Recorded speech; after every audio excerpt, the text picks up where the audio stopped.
And unfortunately, Trudeau had a chance to reform our electoral system. He did not. I think we now, most of us, I think, know that Mark Carney is going to form the next government. It's very likely. We will fight tooth and nail to make sure Pierre Poilievre never sits in that chair. Now, either Pierre is a lot more ahead than the polls are suggesting, or people are just terrified of this guy, because we have the establishment, we have the mainstream media, we have all the other party members fully targeting this guy, and now they're going as far as messing with his own riding. Now, we'll get into that in a second, but if you guys can, hit the subscribe button. We passed the 50,000. Thank you guys so much, but let's keep going, get this content out there so everybody can see. Now, as I was mentioning, this article came out the other day where it says, here's why there are 91 candidates in the same riding as Pierre Poilievre. Voters in the Ottawa riding of Carlton should expect a very long ballot on April 28th, with the majority of candidates running as an independent. The reason for the uncommon length of candidates has to do with a group advocating for electoral reform. We do long ballots because politicians should not be in charge of election rules. There is an obvious conflict of interest. Now, if you go and check this, that's what you're going to get. This is the riding for Carlton, and it's all from the same guy, Tommy, however you pronounce his last name, who is the guy right here, Thomas. He's a leader of the longest ballot committee, or one of the three leaders. And look at this. All these independents. There are some actual parties here. United Party of Canada, Rhino Party, no affiliation, the Liberal Party. You got to scroll all the way down here. The Marijuana Party, Canadian Future Party. Those guys aren't going to get very far. And then you finally get down to Pierre Poilievre. But look, and then the Green Party way down here. But look at all the independents. And only, it seems like, specifically for Carlton, because if you go to Nepean, it's only the five main people: Conservative, Liberal, People's Party, Green, and NDP. So this is getting a little bit out of hand, that they are really just targeting Pierre, his riding. Then the polls are suggesting, because why else would his riding be the only one with 91 candidates? Now, David Cochrane went over to Elizabeth May, and he kind of called her out on creating a letter that would stop Pierre Poilievre as well. You know, last month you sent a letter, Ms. May, well, the party did, to Mr. Carney, Mr. Blanchet, Mr. Singh, saying let's cooperate together and essentially to stop Mr. Poilievre and the Conservatives. If the Liberals are the option to stop them, why wouldn't people just pick the Liberals in this current dynamic? What's the argument there? So after hearing that and seeing what they're doing with his riding, you see all of the polls that the mainstream media keeps pumping out saying how fantastic the Liberals are doing, what an upset for the Conservatives this is, how Pierre's trailing behind his own party. They continuously report on these polls and talk about this ad nauseum, them saying that he's not pivoting fast enough, that he's not talking about the ballot question, which apparently is Trump. They've just decided that for all Canadians, that the ballot question is Trump. They go a step further and they decide to put out this article. Global News did today. And the title of the article is Modi Friends Who Helped Finance Poilievre's Leadership Campaign. Now, this is rich because they continuously keep trying to say that India interfered with the leadership race, when Pierre's own opponent, Patrick Brown, has come out and said, no, there was no funny business with this election. Pierre won fair and square. But Patrick Brown actually got disqualified for not complying with elections' financial structure. So weird that they're now trying to paint this back onto Pierre. And they did ask him about this today, and this is what he had to say. Craig Lord with the Canadian Press. I want to ask you about a Global News report this morning detailing donations and support you've received from the overseas friends of the BJP, Narendra Modi's party in India. How comfortable are you receiving support from from friends of the BJP, given that members of that party are allegedly behind violence against Sikh separatists here in Canada? Well, first of all, I received 37,000 separate donations that anybody can make online We don't have the capacity to do CSIS background checks on every single person who makes those 37,000 donations.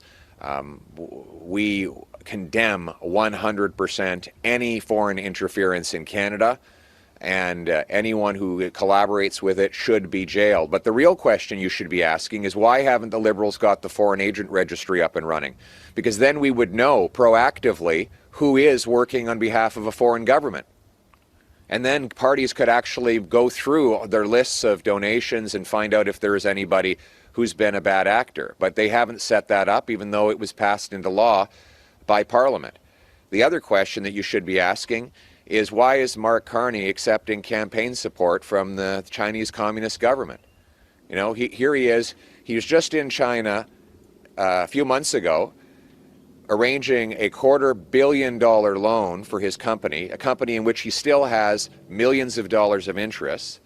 And now we find that the government in Beijing is actively interfering to campaign on behalf of Mr. Carney. I note that the government in Beijing was attacking his leadership rival, Chrystia Freeland, during the leadership race. And now they're pushing out propaganda to support his campaign again. And I absolutely love that Pierre keeps bringing up Carney and China. We saw the whole situation with Paul Chang and even his replacement, which is questionable. That article kind of broke, or the story broke, about how he met with the mayor of Beijing and all that. And even this, down to the whole tariff situation, somebody put this image out the other day where it says, countries that are trying to negotiate are all here. Countries that have offered concessions are here, and the only two actual countries that have retaliated are China and Canada. So is Carney following his overlords, or is this a wise idea? Because Mexico apparently is not retaliating, and the EU still hasn't. It's a possible retaliation. But look how many, I think it was reported like over 70 countries called Trump yesterday to try to broker a deal or get something going. Now, he did put a 90-day pause on the tariffs, I think, while he's busy dealing with his negotiations, but there's always going to be something different with this guy from day to day, it seems. Now, the media did ask Jagmeet Singh what he thought about this whole situation, and this guy's answer was absolutely ridiculous. What I find really troubling is this is a foreign government that's alleged to have engaged not just in the killing of a Canadian on Canadian soil, but based on RCMP and security officials, that this is a government that engaged in a campaign of violence. The allegations are that impacted communities far and wide across our country, including gun violence, extortion, and violent crimes in communities across our country. This threatened everybody in those communities. That threatened people playing in the parks in those communities, kids. That threatened everybody. And the fact that Pierre Poilievre was so purposely avoiding to learn about the details about the involvement of a country and a government that's involved in allegations of really putting Canadians' lives at risk, putting our safety at risk, all in the context of so much transnational repression and the threats that Canadians face on a regular basis from foreign countries, really shows you that Pierre Poilievre is not someone that puts his country first. He puts his party first. He puts his own interests before the country, and I think that's wrong. Yeah, it's Pierre Poilievre that puts himself before his country when you single-handedly could have potentially changed the outcome of history. If you had voted with the last non-confidence vote that Pierre proposed, instead of siding with the Liberals, we wouldn't have probably been in this mess, because the election would have been called way earlier. The new prime minister would already be in his position to deal with Trump and the tariffs and potentially renegotiate. But instead, you decided to make sure that you got your pension before anything else. So you put yourself before the country. And again, they keep talking about the safety and the security and all this. Tom Mulcair went on record again. I think this is now his third time talking about Pierre Poilievre doing the right thing with not getting his security clearance. Take a listen. Your thoughts, Tom, on the impact of that and the nature of it, the question swirling. What do you make of it? Well, I think that Pierre Poilievre is right now, and he has always been right when he has refused these so-called security briefings, because it would require him to say that he wouldn't do his job. The leader of the official opposition, His Majesty's loyal opposition, has a job under our Constitution to hold the government to account. And it's not true that because somebody in the security apparatus says, well, if you want this information, you're going to have to promise never to use it, that means that a leader of the opposition is being irresponsible if he doesn't take the bait. I would never have accepted to do that. When there were serious security issues, you know what used to happen? Stephen Harper, respecting constitutional convention, would call me. His staff would set it up, and once I was at a wedding, and they tracked me down because he wanted to share with me some important information that he knew would be in the news in the next couple of days, and he wanted me to have it.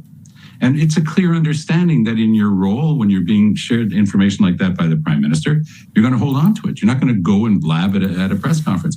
So I do think that this is a bit of a mugs game that they're playing right now with Poilievre. Now we could just look at all the ways that they're trying to attack, disparage, discredit Pierre, yet haven't really done the same for Carney. They have pushed a little bit in regards to his tax havens and the Bermuda thing, and they pushed slightly on the China situation, but the evidence keeps stacking up against Carney in terms of China, in terms of Brookfield, in terms of his investments. And he's not answering any of these questions forthright because he's not getting any of these questions. They're not really digging in and asking him. And to me, the way they're attacking Pierre is something, it's in that manner that Nancy Pelosi described a few years back. I think it was like 2016, called a wrap-up smear. And just listen to her describe it.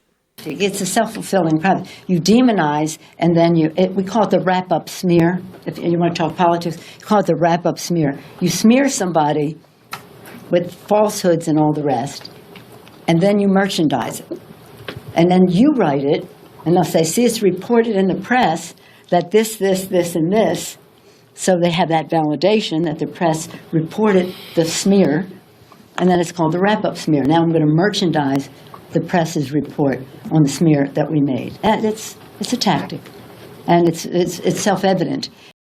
Yeah, and it seems like that this tactic started with Trudeau because he was the one going on and on about how all the other party leaders have their security clearance except for Pierre, and now Mark Carney is doing that. It's all over the media. That's all they ever talk about, especially when foreign interference is brought up. Somebody immediately jumps on Pierre saying, well, he still doesn't have his clearance. And this is exactly what she described. They plant a little seed, the reporters pick it up, write a report on it, and then they get to merchandise off that and then say, oh, look, this article came out saying that there was foreign interference. How come Pierre still doesn't have his clearance? Yada, yada, yada. And it just goes around and around and around. And this is why I think that the polls are complete bogus. We all see the rallies. We know that the pleb's doing a great job with his coverage, but there's no way that they would be fighting this hard to make sure that this guy doesn't get in when he's up in the polls that much. It just, the numbers don't make sense. The situations don't make sense. But the nonsense doesn't stop there, because as Mark Carney comes out with more and more announcements, we're seeing how his tentacles are just into almost every outlet out there. He just put out his housing announcement, and he's talking about modular homes. Well, which company a few years ago purchased a business that deals with modular homes? I don't know. Could it have been Brookfield? Because that's what this says. Brookfield Business partners to acquire Modular Group. Modular is a leading provider of modular leasing services in Europe and Asia Pacific, meeting the needs of a diversified customer base across the industrial, infrastructure, and public sectors. With a global fleet of approximately 260,000 modular units across 25 countries, Modular services more than 48,000 customers through an established network of approximately 180 branches. Now, it does go on to say that Modular is a market leader in Europe's largest economies, and they do provide you with a map so you could see that they do take over a lot of Europe. They have a little bit of Asia going on here, but I don't really see the appeal to these modular houses. If you've ever seen them get thrown together, they get put together very, very fast, but you can't raise a family in these things.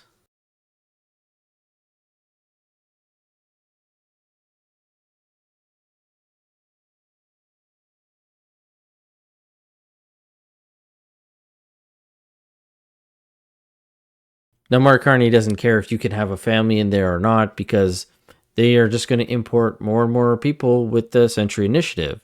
And that actually is what's caused the whole housing crisis for us, and them saying, oh yeah, the federal government's going to get back in a house building, which is not what we need. But during his announcement, he decides to attack Pierre once again. It recognizes that young Canadians can't wait any longer. It recognizes that they deserve the same opportunities that previous generations like mine had. It recognizes that sometimes your government needs to step in and step up. Now, unfortunately, there is someone who doesn't get that. Pierre Poilievre thinks government should do nothing. Now, correct me if I'm wrong, but did Justin Trudeau not say that as well? I'll be blunt as well.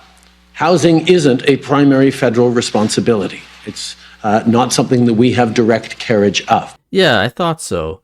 But something that Mark Carney did announce ties back to an article I read a few videos ago. It was an op-ed that Mark Carney himself wrote, where it says, we all deserve affordable homes and a stable climate, and that is achievable. Now, in this article, I'm going to just reread this little section here. He talks about how they need to build up rather than out. And he says, to do this, the government should eliminate unit maximums and abolish parking minimums, and allow taller buildings and more density near transit lines. And this is kind of what he talks about in terms of the incentives that people will get if they start building this. And that's why for the next 5 years, my government will cut development charges and taxes on home building in half for all multi-unit housing. That's about $60,000 off the cost of an average apartment in Vancouver. We'll bring back the multi-unit residential building tax incentive, which, when it was first introduced in the 1970s, spurred tens of thousands of rental housing units across this country. Now, my question to you guys is, do you know where else they like to build super, super tall and make it really, really dense? Well, yeah, they like to do that in China. And if you've ever seen these places, they're essentially giant shoeboxes. Everything is stacked really, really tight, small quarters. They typically have like a supermarket or some sort of shopping mall in the main floor, so you never really have to leave your building. You just go downstairs, get your necessities, and go back upstairs. In this place that I'm about to show you, it can hold up to 30,000 people. I think right now it has about 20,000 they reported, but this is insane.